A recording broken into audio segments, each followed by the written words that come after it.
Olá, tudo bem? Como vão vocês?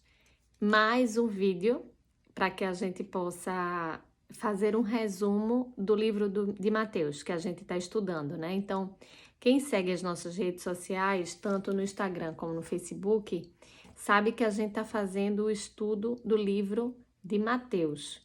E a cada bloco de 5 capítulos eu venho aqui no YouTube e faço um resumo. Então, se você quer uma coisa mais compacta, você vem aqui no YouTube e assiste os 5 capítulos que eu estou fazendo o resumo. Se você quer um detalhamento mais profundo, você vai lá no Instagram ou no Facebook, que é @mensagem de domingo, e lê um capítulo por dia com a gente. Tem sido muito bacana esse tempo de crescimento na palavra de Deus, e temos estimulado as pessoas que nunca leram a Bíblia antes, porque viam a Bíblia como algo distante, né? Como algo difícil de entender, e a ideia de ler a Bíblia juntos, pelo menos esse livro de Mateus por enquanto, é da gente poder mostrar que a Bíblia é tão atual e a linguagem ela pode ser tão mais simples. Se você encontrar uma Bíblia com uma tradução bacana, se a gente dividir e tirar as nossas dúvidas juntos, então tem sido incrível. Quem tem Instagram, coloca lá Mensagem de Domingo. Quem tem Facebook é o mesmo nome. E se você ainda não se inscreveu, se inscreve por aqui, porque todo vídeo que eu fizer novo vai aparecer para você primeiro, tá? Então vamos lá. Quem já viu aqui, eu já fiz o resumo do capítulo 1 ao capítulo 5. Hoje, nesse daqui, a gente vai fazer do capítulo 6 ao 10, certo? Então vamos lá. O que é que diz Mateus, capítulo 6? É um capítulo super importante, certo? Do Novo Testamento, porque é onde está escrita a nossa oração, a oração que Deus nos ensinou, que Jesus nos ensinou, que é a oração do Pai Nosso. Tem muita gente que nem sabe onde é que está isso na Bíblia, mas quem está assistindo esse vídeo já vai saber que é em Mateus 6, do versículo 9 ao versículo 13. Então, não importa se você faz a oração do Pai Nosso na segunda pessoa do plural, né? Ou se você faz na segunda pessoa do singular. Se você diz, seja feita a tua vontade ou seja feita a vossa vontade. O que Jesus espera de nós é que a gente faça essa oração de todo o coração, pensando naquilo que a gente está orando, certo? Em cada versículo dessa oração, ele quer que a gente medite sobre ele. Então, neste Mateus 6, que tem a oração do Pai Nosso. Nesse capítulo 6, que é um capítulo muito especial, ele também dá dicas sobre várias coisas. Por exemplo, como orar. Você não precisa orar na frente de todo mundo, se você não quiser. Você pode se trancar no seu quarto, fazer sua oração em secreto, como ele diz, você e seu pai. Então, você e o seu pai que está no céu, porque em secreto tudo que ele vê, tudo que ele sabe sobre nós, tá reservado ali numa comunhão entre você e ele, né? E nesse capítulo 6 ele também fala, que é muito importante isso, da maneira como a gente enxerga a vida, né? Ele diz, se os seus olhos forem bons, todo o seu corpo será luminoso, né? Por outro lado, se o seu olhar sobre a vida for mau, então o seu corpo ficará em trevas. Então, tentar enxergar o lado bom e positivo das coisas sempre. Isso faz bem para a nossa saúde, para as nossas emoções, para o nosso organismo que somatiza. Então, é uma dica de Jesus Cristo que vale para todo o tempo, né? A outra, ele também explica em como dar esmolas ou fazer caridade. Você não precisa sair falando para todo mundo, olha, eu paguei não sei o que lá para fulano, eu costumo dar cestas básicas, como se fosse algo para ali vangloriar. Não, você tem que, o que você tiver que fazer, você faça e o seu pai o recompensará, sabe? Não precisa que ninguém faça isso para você, sabe? Deus já lhe garante isso. Então, ele também fala sobre isso. E nesse capítulo, ele fala sobre um tema muito mais do que atual, que é o mal desse século, que é a ansiedade. Então, se você tem problemas com ansiedade, aonde é que eu posso ler isso na Bíblia? Mateus 6. Mateus 6 fala sobre isso. Ele pergunta do que é que adianta vocês ficarem ansiosos com o que vão comer, com o que vão vestir, né? Vocês têm poder para mudar isso, né? Não temos, na verdade. Não adianta nada do que a gente, por mais ansioso que a gente fique, a gente não tem condição de mudar os resultados daquele dia. Então, ele explica isso e ele estimula a gente, que é o Mateus 6:33, que a gente deve buscar a ele em primeiro lugar e todas as outras coisas vos serão acrescentadas. Então, é buscar a Deus em primeiro lugar, que é uma promessa, é garantia de que Deus nos dá, de que aquilo que a gente quer será recebido, porque a gente priorizou a Ele primeiro. Aí a gente vai para Mateus 7. Mateus 7, eu destaquei lá nas redes sociais o versículo 7 também. Deixa eu só abrir aqui, ó. Mateus 7, versículo 7, diz, sabe o quê? Pedi e dá-se-vos-á. Buscai e achareis. Batei e abri-se-vos-á, pois todo o que pede recebe, o que busca encontra, e o que bate se abrir-se-lhe-á. O que é que Jesus está dizendo para a gente com isso? Peça, peça, porque eu te darei. E ele ainda diz assim, se vocês que são pais e mães, né? E são maus, porque são cheios de falha, né? Sabem dar boas coisas aos seus filhos, quanto mais eu, que sou Deus, não saberei. E pergunta, se um filho por um acaso pedir pão, você vai dar pedra? Claro que não. Então, esse capítulo aqui, 7, ele trata sobre isso. Então, para a gente ter a confiança, quando a gente pede algo a Deus, que Ele vai dar sempre o melhor.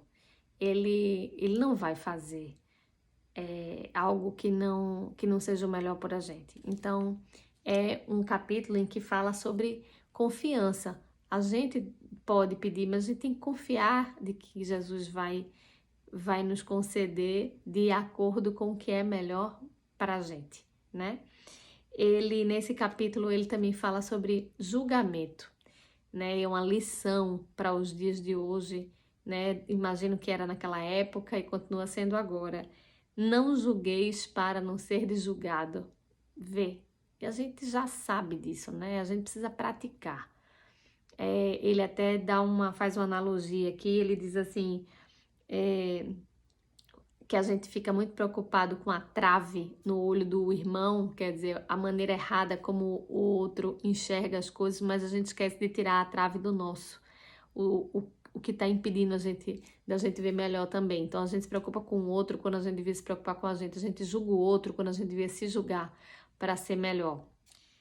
É lindo, né? A Bíblia, ela é muito linda, então é só dar a oportunidade de conhecer ela um pouco melhor para ver o quanto aprendizado e quanto atual ela é. Ainda no capítulo 7, Jesus fala das duas estradas. Uma que ele diz que a porta é muito larga e a outra que o caminho é estreito. A porta muito larga são as oportunidades que levam para uma vida distante dele. Tem muito mais coisas para nos distrair do que coisas que nos focam. A gente, quando a gente está com um propósito, vamos dizer assim, eu vou fazer dieta. Aparece milhões de propostas de almoço, de sobremesas, de lanchinho, que é para desviar a gente do foco, né? São poucas as pessoas que dizem assim, olha, eu trouxe uma coisinha light porque eu sei que você tá de regime. Mentira, só vai aparecer alguém, eu trouxe um brigadeiro para você, não é assim?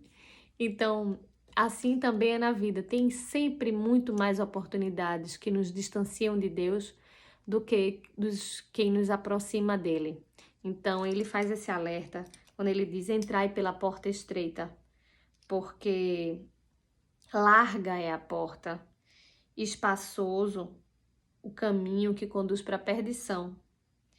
São muitos os que entram por ela, porque estreita é a porta e apertado é o caminho que conduz para a vida, e são poucos os que acertam com ela. Então, no final de tudo, muitos são chamados, mas poucos são escolhidos, que isso é lá para frente, mas eu estou antecipando aqui. O capítulo 7 ainda fala, ele alerta para falsos profetas, certo? E no meio desses falsos profetas, em que ele está alertando, ele faz uma analogia muito bacana com a gente, que é como se a gente fosse uma árvore.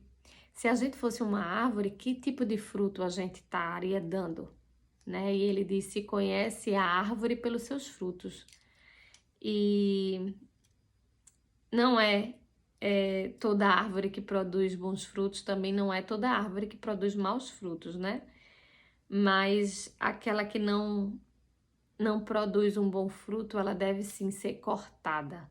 Então, o que ele fala aqui em Mateus 7 nem todo mundo que diz Senhor, Senhor, eu conheço. Tem gente que fala da boca para fora. Eu conheço Jesus, eu vou para a igreja todo domingo, eu faço boas ações e tal.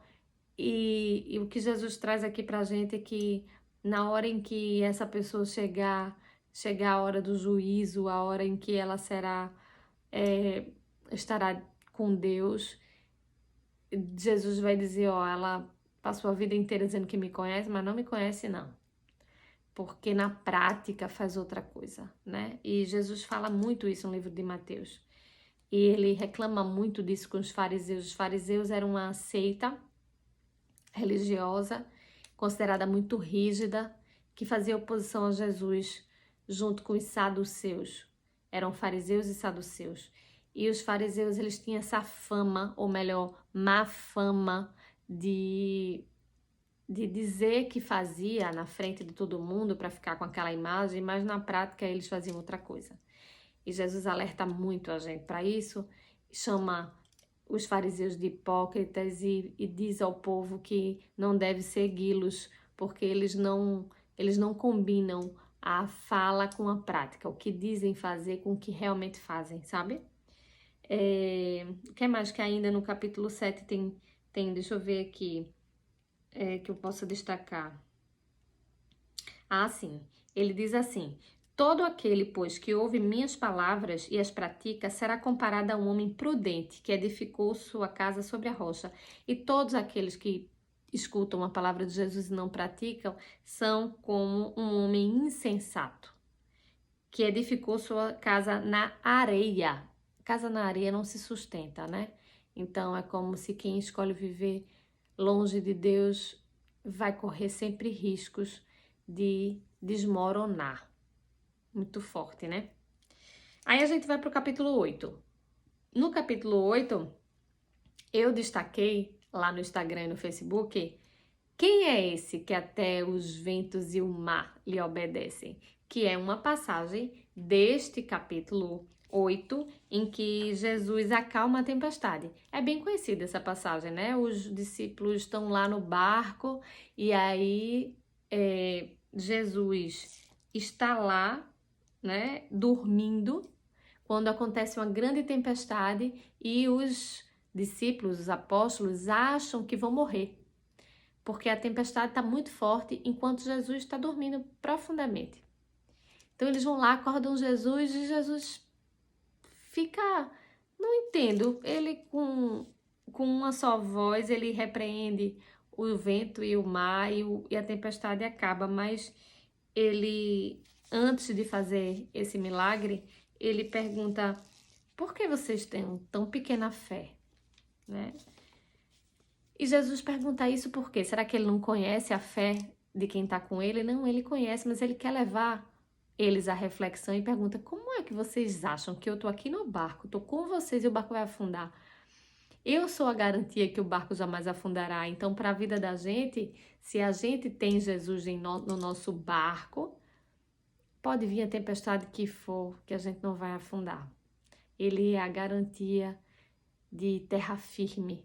Ele é a garantia de que o vento pode nos assustar, mas ele tá conosco e a hora que ele quiser, ele manda o vento parar e o vento para. É como a gente tá nessa pandemia. Tá acontecendo porque ele tá permitindo, assim como ele permitiu essa tempestade aqui para os apóstolos no barco. Mas na hora que ele quiser, tudo isso se acaba. mas existe um propósito para isso tudo, e é isso que a gente tem que pensar. O que é que ele quer nos ensinar com isso, né? E a gente tem conversado muito sobre essas questões todo domingo às 8h30 no Instagram. Então, eu quero convidar você. Domingo, geralmente as pessoas estão mais em casa, então 8h30 da noite, 20h30 no Instagram, a gente tem feito nossas lives e conversado sobre diversos temas, e obviamente que coronavírus, pandemia, isolamento social, tudo isso está na nossa pauta, né? E o que é que Jesus, o que é que Deus tem querido que a gente pense, né? O que é que Ele quer que a gente reflita nesse período. Ainda no capítulo 8, Jesus cura um leproso, ele cura o criado de um oficial, ele cura a sogra de Pedro. Mas como assim? Pedro tinha sogra? Pedro, o apóstolo? Sim, ele tinha sogra? Tinha, está escrito na Bíblia. Isso diminui Pedro em nada, pelo contrário, Pedro deixou tudo para seguir Jesus, e ele tinha sogra, sim, e a sogra dele foi curada. Jesus também cura endemoniados, então é um capítulo em que trata de diversas curas e ainda fala sobre ter Jesus no barco da nossa vida. É lindo. Leiam, quem puder, pega lá, ó. Os capítulos são pequenininhos e você todo dia lê um e nos acompanha nas redes sociais, que você vai entendendo aquilo que sozinho você não entendeu. Capítulo 9. Capítulo 9 eu destaquei o seguinte: os sãos não precisam de médicos, e sim os doentes. A fala de Jesus quando ele estava jantando, almoçando na mesa com fariseus e publicanos. Deixa eu abrir aqui, ó. Ele estava com fariseus, não, ele estava com publicanos e pecadores. Por quê?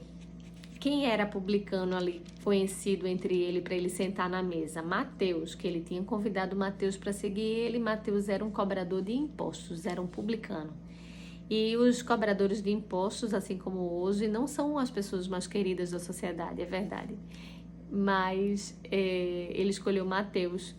E Mateus reuniu os amigos, os ex-companheiros de trabalho para sentar à mesa com Jesus. E foi nesse sentido, quando os fariseus que eu falei aqui, que eram a seita de religiosos contrários a Jesus, questionou por que ele estava no meio daquele povo que não presta, né? Aquele povo que não tem nada de Deus. E aí ele responde: porque eu não vim para quem está bom, eu vim para quem está doente. Então essa célebre frase de Jesus nos ensina que a gente não deve se afastar daqueles que não têm Deus ou daqueles que negam a Cristo. Pelo contrário, a gente tem que se aproximar, na verdade, deles e demonstrar o amor que Jesus Cristo quer que a gente demonstre sempre, né? Não com julgamentos, mas com amor. As pessoas só são impactadas com o amor, não é com a intolerância, não é com o julgamento. Pelo contrário, a gente só reflete a face de Cristo se a gente age como ele agiria. Então, se você tem dúvida em como agir, você para e pensa: como é que Jesus agiria no meu lugar? O que é que Jesus faria? De que forma ele trataria? E lembre que ele tratou todo mundo muito bem no seu período ministerial, de vida ministerial, né? Então, a gente também tem que ter esse cuidado. Nesse capítulo 9, Jesus também ensina um pouco sobre jejum. E ele tem um momento que eu já falei, inclusive aqui, que é uma das passagens que eu mais gosto do Novo Testamento, que é a cura da mulher hemorrágica que vivia 12 anos com fluxo de sangue, já tinha gastado tudo o que podia e não tinha encontrado a cura. Mas ela, mesmo isolada e expulsa do meio, né, porque quem tinha doenças graves ficava isolada da cidade, ela correndo o risco de ser apedrejada por ter saído dos limites que lhe eram impostos, ela saiu determinada quando ouviu falar que tinha um homem chamado Jesus que já tinha feito milagres extraordinários. Então, aquela mulher que é sem nome aqui para a Bíblia, ela determinou que se apenas ela tocasse na orla da veste de Jesus, ela ficaria curada. Então isso também demonstra de que forma ela chegou no meio da multidão. Ela não chegou em pé, ela não chegou, né, aparecendo para todo mundo. Ela provavelmente foi abaixadinha, ó, para tocar na orla das vestes de Jesus. Então isso diz muito sobre a fé. Jesus se encantou com aquela mulher porque, apesar de ter uma multidão que o espremia, ele perguntou: quem me tocou? E os apóstolos que estavam com ele disseram: como assim?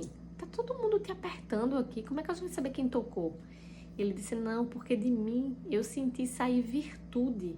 Então foi um toque diferente. E essa passagem por si só, ela já nos ensina que não adianta só andar com Jesus. A gente, para tocar nele, ele fazer e ele sentir sair dele virtude, a gente tem que ter fé. A gente tem que saber que só o toque é suficiente, né? Então é uma passagem lindíssima. E ainda nesse capítulo tem a ressurreição da filha de Jairo, que no meio do caminho aí, antes dessa mulher aparecer, já tinha pedido: Senhor, cura minha filha, ela tá passando mal, ela tá morrendo. E quando Jesus chega lá, ela já morreu, inclusive já tem um funeral. E ele diz: não se preocupem, porque tá dormindo a menina, ela não tá morta. E as pessoas riem de Jesus porque não acreditam. E ele toca em Talita e diz para ela levantar, e ela levanta. E foi o milagre da ressurreição da filha de Jairo. É muito interessante, tem muita coisa que a gente pode aprender. Também tem a cura dos 2 cegos. Os 2 cegos, Jesus perguntam aos 2 se eles acreditam que ele pode fazer isso. Vocês acreditam que eu posso curar vocês? E eles responderam sim. Então Jesus toca os olhos deles e eles ficam imediatamente curados. Então é milagre em cima de milagre, sabe? Jesus ainda faz uma cura de um mudo, de uma pessoa que era muda. Faz também, fala também sobre a seara, né? Que são, na verdade, a vontade e o que ele pede para que a gente saia pregando o evangelho. Ele diz: olha, tem muita coisa para a gente fazer e são poucos os trabalhadores, né? Eu tenho tanta coisa para pedir para que vocês, direcionar vocês, para vocês alcançarem as pessoas, mas os trabalhadores são poucos. Então ele diz assim, para encerrar esse capítulo, ele diz: rogai, pois, ao Senhor da seara que mande trabalhadores para a sua seara. Ou seja, os trabalhadores são poucos. Então quando ele diz: Ana, eu te convido para sair falando da minha palavra, e eu digo: eis-me aqui, eu estou colaborando. Mas aqueles que Deus já deu ensinamento, você já pode dar uma palavra para alguém e você se fecha, você não está ajudando esse trabalho que o Senhor quer. Então, se você, mesmo que não tenha consciência dos seus dons, mas você pode pedir a Deus que Ele lhe capacite, ou que Ele lhe mostre que você tem, que lhe dê oportunidades para você falar dele, porque Ele precisa de trabalhadores para alcançar mais pessoas. Amém? E o último capítulo de hoje, desse resumo, capítulo 10, é um capítulo em que ele escolhe os 12 apóstolos. Na live que a gente fez nesse dia, foi muito engraçado. Eu fiz uma live, tá lá no Instagram e no Facebook, vocês podem procurar, em que eu pergunto: quem você tem chamado para perto de si? E a gente conta que essa escolha de Deus, né? A escolha de Jesus Cristo pelos seus apóstolos. Como foi que ele escolheu? Não foi por status, não foi pelo currículo, não foi por indicação. A Bíblia diz que ele escolheu quem ele quis. E ele passou um dia inteiro orando a Deus antes de fazer a escolha. E na live eu perguntei: antes das suas escolhas importantes, você tem conversado com Deus e perguntado como você deve agir, quem você deve escolher, o que você deve fazer? Jesus mostra isso, que antes de todas as decisões importantes do ministério dele, ele se recolheu, foi para o monte, passou a madrugada orando para só depois tomar a decisão. Foi assim que ele escolheu esses 12. E quem são esses 12? São pessoas de diversos, vamos dizer, de diversas experiências, né? Eu convido você a dar um tempinho aí, bota aí no papel. Quantos apóstolos você conhece pelo nome? Eu vou aqui dar um tempinho para você escrever, então você pausa aqui esse vídeo um pouco e coloca aí. Quem você sabe dos 12? Não vale dizer Mateus, Marcos, Lucas e João, que são os 4 primeiros livros da Bíblia, porque dos 4, só 2 foram apóstolos, os outros 2 não foram. Então, Mateus foi, já estou dando a dica, Marcos não foi, Lucas não foi e João foi. Então, aqueles que conviveram ali com Jesus, sabe? E quem são os outros? Você sabe de Judas Iscariotes, porque quem traiu. Quem mais você sabe? Dá uma pausa aí, coloca aí. Quantos dos 12 você conhece? A gente fez isso na live e foi muito divertido, mas eu vou ler aqui pra você. Então, vamos lá. Simão, que ele chamou de Pedro. André, que era seu irmão, o irmão de Pedro. Então, Pedro e André. Tem Tiago e João, que também eram irmãos. Eram 2 duplas de irmãos. Pedro e André, Tiago e João, certo? 4. Aí a gente tem Filipe e Bartolomeu. Tomé de São Tomé, que só acreditou vendo. Tomé e Mateus, que eu falei que era o publicano. Tem um outro Tiago, que esse é filho de Alfeu, e Tadeu, certo? Tem um Simão, que o apelido dele era Zelote, e Judas Iscariotes. Então aí o povo faz, mas não é Tadeu, não é Judas Tadeu? É sim, Tadeu é Judas Tadeu, mas tinha outro Judas que era o Iscariote, certo? Então esses foram os 12.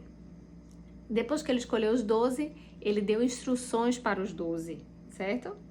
E explicou que eles deveriam, que não deveriam fazer, esse capítulo. E o versículo que eu destaquei desse capítulo 10 foi: não há nada em oculto que não seja revelado. Ou seja, tem muita gente que acha que pode sair fazendo coisa errada por aí, que jamais será descoberto, mas a Bíblia promete, é uma promessa, de que pode demorar o tempo que for, a verdade aparece. Porque não há nada em oculto que não seja revelado. Isso está em Mateus 10, versículo 26. Certo? Amém? Então, no próximo vídeo, eu vou falar do capítulo 11, 12, 13, 14 e 15. Certo? Que Deus abençoe, que vocês tenham uma semana abençoada, cheia da presença de Deus. Amém.